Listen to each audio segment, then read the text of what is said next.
Welcome everyone to the official all-in-one Season 11 Brand Jungle Guide. About a month ago I posted a Brand Jungle Guide for Season 10, but with Brand's Mini-Rework, jungle changes, and the complete overhaul of items in Season 11, I figured it was necessary to make an updated version of the guide. For those of you who don't know who I am currently the best Brand Jungle in North America, and at my peak I was the best Brand Jungle in the world.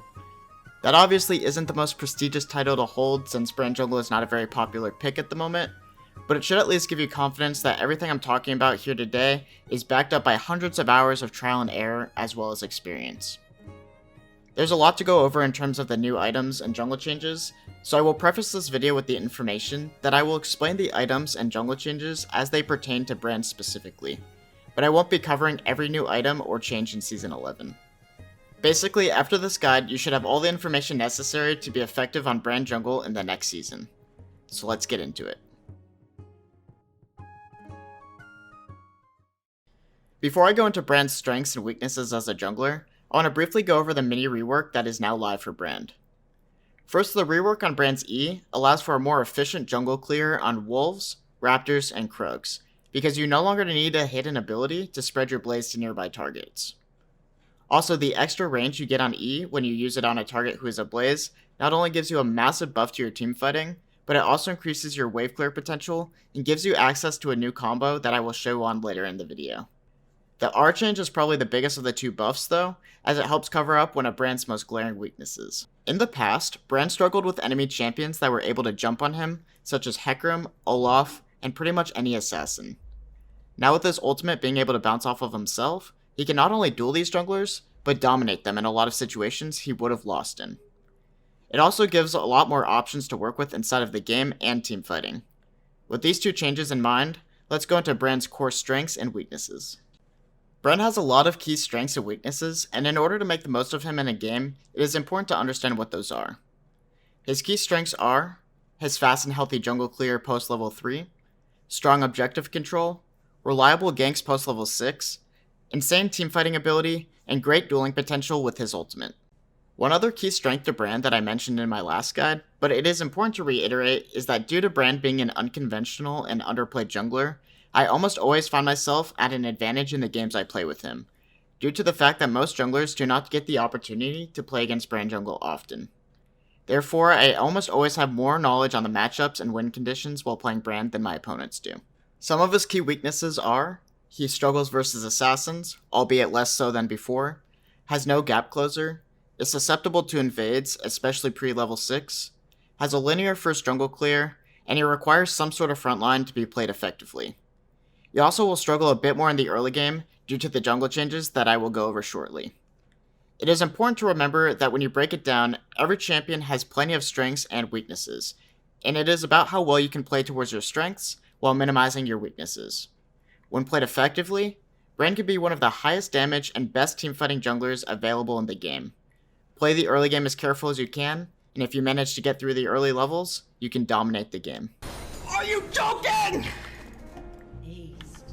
In my last guide, I went over the basics of Brand's mechanics and how they work. Since there are so many changes that need to be explained for Season 11, I will not be going over the basics again in this video. However, if you're interested in seeing Brand's abilities be explained in depth, I will leave a timestamped link to the part of the video where I go over his abilities in the description. Before I go into the runes, itemization, and pathing, we must first go over the Season 11 jungle changes to understand why those things are different.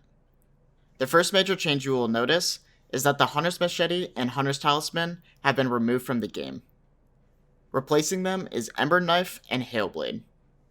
The baseline effects of these starting items are 12% Omnivamp, which is basically 12% healing from ability, physical, and true damage. The items also give a burn effect similar to Hunter's Talisman. The best way to look at these new items is that Ember Knife is Red Smite and Hailblade is Blue Smite.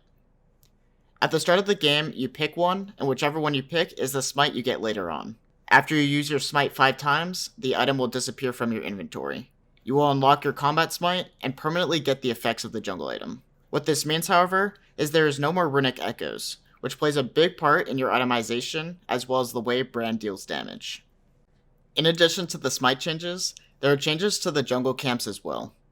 The key changes to the jungle camps are, they are all baseline tankier, they move faster, and are harder to kite, They lose patience faster and reset easier. This coupled with the fact that the healing from the jungle items simply just does not heal you as much as Hunter's Talisman did in Season 10, early clears are going to be a lot more difficult. While this is not good news for Brand, who already had a tricky early clear, it fortunately does mean that the enemy jungler is going to be struggling in the same way. The 3 other key changes to note about the jungle camps is that Gromp does less damage and grants health and mana back upon his death. This makes Gromp a much more favorable camp to take in this meta, as it heals you back after you kill it. For Krugs, they put a lot more gold and XP from the camp into the mini Krugs. This means there's much more of an incentive to full clear the camp. Lastly, Scuttlecrab has a shield equal to 60% of its max HP, which disappears upon it being CC'd. The way Scuttlecrab has worked in the past is that when it is CC'd, it loses its resistances, making it easier to kill. But in Season 11, that has been replaced by the shield for better visual transparency. The first specific thing I want to go into is the runes I take on Brand, and why I think they are the best. I often see other Brand jungles making the mistake of taking Dark Harvest. Dark Harvest is a rune that takes far too long to come online, and by the time you get value out of it, you are already going to be farther behind than if you took a different rune page.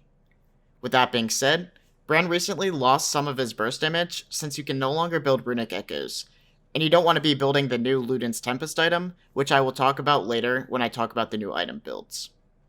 Since you lose some of your burst damage, it is no longer an option to take Phase Rush, which is a rune I recommended in my last guide. Brand overall does more DPS in Season 11, however since he is losing out on some burst damage, it is super important that you take Electrocute. Electrocute allows you to still have that one-shot ability that you had before, while still utilizing the overall damage increase from Season 11 items. The ideal rune page to run is Electrocute, Cheap Shot, Eyeball Collection, and Ravenous Hunter, with the secondary tree being Nimbus Cloak and Absolute Focus. You can go either attack speed or double adaptive force, with armor being your third pick in the stat tree. That choice really comes down to preference. Now we're going to talk about the jungle clear. As I explained earlier in the jungle changes breakdown, the jungle is going to be overall harder to clear. There is less healing from your jungle item, and cutting camps will be harder with the increased movement speed. What this means is that the clear you choose to go for is going to need to be done very well in order to survive. Before I go into the 2 different clears, I want to stress how important it is to start bot side in Season 11. You need the biggest leash possible, and even typing that to your team is a good idea. The less damage you take on your first camp, the better. For the blue buff start, you want to take Q and kite it as much as you can. With blue buff start, there is actually a trick you can do where you proc your explosion passive with only 2 abilities. The reason you can do this on blue buff start is once you get the blue buff and get your CDR, or how it is now called ability haste, your Q cooldown is barely low enough to proc your passive 3 times on Gromp. This is going to take a lot of practice to get the timing down, but it is really important to learn. After you kill the blue buff, wait until your Q is off cooldown and hit Gromp with it. Pay attention to your blaze passive on the Gromp, and once the passive is about 3/4 of the way done, press your W. If you did it right, you should have 2 stacks of your passive on the Gromp, and you just spam your Q as soon as it comes off cooldown to proc your explosion passive. Make sure to also be kiting the camp as well, if you can. Like I said, it is going to take a lot of practice, but it is necessary to an efficient clear. You can also do the same things with wolves, but you have to position properly to be able to hit your Q. Gromp also now gives back HP and mana, so you should be relatively healthy after your blue side clear. From here, you want to go straight to red buff, and after red, you can go for Scuttle. If you are too low HP, try to take Raptors with Smite. It is important that you do not fight the enemy jungler for early Scuttle crabs, so if you know which crab they're going to, make sure you go to the opposite one. After your first base, your clear is much more healthy and you shouldn't have any issues. The red side path is the much more dangerous path, since Raptors are extremely tough to take on your first clear. First, you start red and kite it as much as you can. After red, you take Croaks. I will show you the most efficient way of clearing all the camps later, but the key thing to note is that you want to full clear the Croaks. Also, you used to use Smite on Krugs, but now you want to save Smite for the big Raptor. If you full clear Krugs smiting the big Raptor, it should give you level 3, and you can use all your abilities to finish the Raptor camp. After red side, you go to blue, and pretty much do the same thing, which is avoid fighting the enemy jungler and take the other scuttle crab that they aren't taking. Due to starting bot side every game and the early levels being more taxing on your HP, it is inevitable that you will be invaded more on the first clear. Try your best to read the map and path in the most safe way possible. The jungle changes do hurt Brand's early game significantly, so that is just something we are going to have to adapt to. Once you have level 3, the EQW combo is going to be your bread and butter.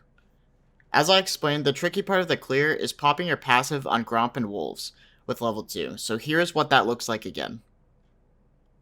There are also 2 different ways to kill raptors, so here's what that looks like.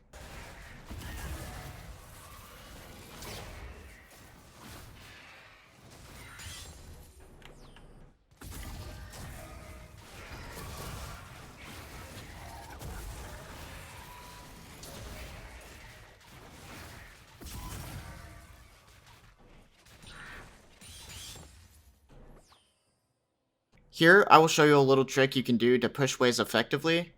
Q a minion near the middle of the wave, E that minion, and then W the wave.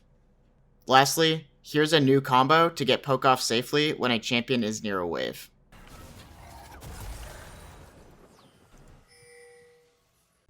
Onto the biggest change of Season 11, and that is the new items. Like I said at the beginning of the video, this is not going to be an in-depth guide of all the items, but instead is going to be a guide on how to build Brand specifically and what the items do for him. Before we begin, I will quickly explain what mythic items and legendary items are. Mythic items are extremely powerful items that are the core of your build. You are only able to build one mythic item per game, so while they are powerful, you can't stack them. In addition, every mythic item has a mythic passive, which gives you stats such as movement speed, magic pen, and ability haste. Every additional legendary item you purchase increases how much of the mythic passive you get. For example, the mythic passive on Liandry's Anguish grants +5 ability haste, so every legendary item you purchase gives you an additional +5 ability haste. Legendary items are your completed items, and boots are not considered legendary. Now that that's out of the way, let's talk about Brand's build. First, let's start with the mythic item. Fortunately for all of you who are confused, there is really only one option for Brand, and that is Liandry's Anguish. Liandry's Anguish grants 80 ability power, 600 mana, 20 ability haste, and causes enemies to take up to 4% max HP damage per second for 4 seconds. In addition, you gain 5% magic penetration per second against burning targets up to 25%. The mythic passive also grants +5 ability haste, and much like Liandry's Torment, continues to reproc itself off of Brand's burn. Liandry's Anguish is simply a far better version of the old Liandry's, and grants mana which makes up for not being able to build runic echoes. This is going to be the mythic item that you go every single game. Fortunately again for those of you who are confused, there is another item which you are going to be building second every single game, and that is Demonic Embrace. This item is what is so exciting for us Brand mains, because not only do we get to first buy a buffed version of Liandry's, but we get to build Demonic Embrace, which is an additional burn item. Demonic Embrace costs 3000 gold, has 70 ability power, and 350 health, and grants a 1.5% max HP burn every second for 4 seconds. Additionally, the burn grants 10 armor and magic resistance while a champion is affected by the burn, and an additional 2.5 armor and magic resistance for every additional champion that is burning. Altogether, this is nearly 20% max HP burn after hitting one ability at your 2-item power spike. In my personal experience, I have had games on the PvE that looked beyond lost, but as soon as I reached my 2-item power spike, I was able to carry. These 2 items combined are so good on Brand that I believe you could literally build no other items after these 2 and still potentially carry a game. I don't want to oversell how strong Liandry's and Demonic Embrace are together, so I will just leave that to your own testing. After Sorc Shoes, Liandry's, and Demonic Embrace, you have to start making some choices.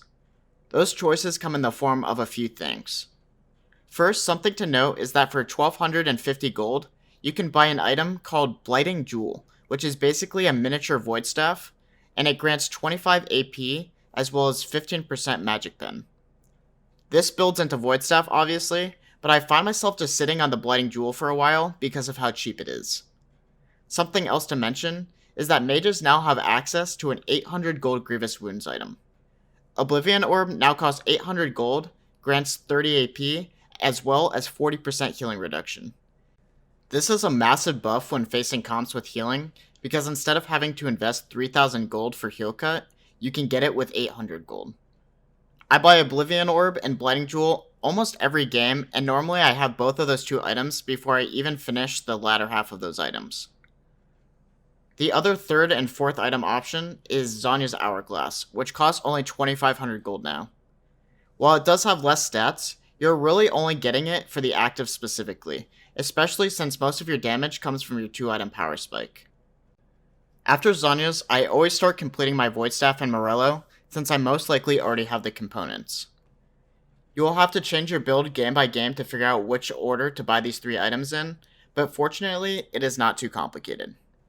Lastly, Deathcap is almost never worth buying, since it got an 100 gold increase to its price, while also receiving a 5% bonus AP nerf on its passive.